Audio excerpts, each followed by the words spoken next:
ఒక రీజన్ ఉంటుంది కదా. లేట్ అయ్యే కొద్దరికి ఇంకా కొంచెం బెటర్గా వచ్చి ఉంటుంది నాకు తెలిసి. అంటే ఇదే బెటర్నెస్ హరిహర వీరమల్లు కూడా తీసుకొచ్చి దాన్ని అటు ఇటు చేశారు. మరి లేట్ అయితే సినిమాలు కొంచెం అట్లా ఏం లేదండి. అది పుష్ప గురించి కొంచెం డిలే అయి ఉంటుంది.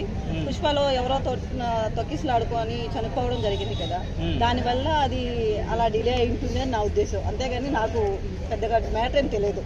ఓకే, మరి ఈ సినిమా సమ్మర్ లో అన్నారు కదా, హిట్ కొట్టే ఛాన్సెస్ ఉన్నాయి? 100% హిట్ కొడుతుందండి. ఏంటి ఆ నమ్మకం? నాకు నమ్మకం అంటే టీజర్ చూశాను కదా, దాంట్లో చాలా బాగుంది. అదేంటి ఒక కన్ను లాస్ట్లో ఒక కన్ను కూడా పెట్టారు కదా. ఆ కన్ను ఏంటంటే శివునికి 3 కన్నులు ఉంటాయి. 3 కన్నుల్లో ఒక కన్ను అది అని నా ఉద్దేశం. 2 కన్ను ఓపెన్లో ఉంటాయి, ఒక కన్ను మాత్రం ఓపెన్లో ఉంటుంది, ఎప్పుడు మూచే ఉంటుంది. కాబట్టి ఆ కన్ను ఓపెన్లో అవుతుంది, విశ్వానికంతా ఏదైనా మంచి జరుగుతుందని ఒక ఉద్దేశం. అలా చూపించొచ్చేమో అని నా ఉద్దేశం. చిరంజీవి గారు ఎలా ఉన్నారంటే ఒక 30-40 సంవత్సరాల యంగ్ మ్యాన్ లెక్క ఉన్నాడు. తుప్పలేసిపోతే బాగుంది సినిమా. ఎలా అనిపించింది? సినిమా కూడా బాగుంటుంది. టీజర్ ఎలా అనిపించింది? టీజర్ నా 2 కళ్ళు చాలా బాగుంది, చాలా బాగుంది. అందుకనే నా చివరిలో ఇంకో కన్ను పెట్టారు.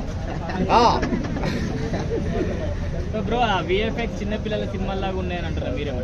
లేదన్నయ్య, ఒకసారి ట్రైలర్ చూసారుగా ఎలా ఉందో, సినిమా చూసాక తెలుస్తుంది. హైప్ లో ఉంటుంది సినిమా. బాక్స్ ఆఫీస్ బద్దలే మా మెగాస్టార్ అన్న.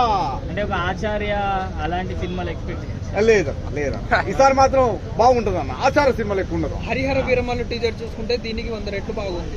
అవును, కానీ సినిమా చూసుకుంటే కొంచెం డ్రాప్ బ్యాక్ అయింది కదా. అట్లేం లేదన్న, అట్లేం లేదు, అలా ఏం లేదన్న.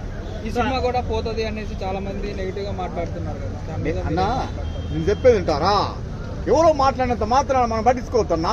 సినిమా చూసాక తెలుస్తుంది ఆ సినిమా ఆడుతుందా లేదా అనేది.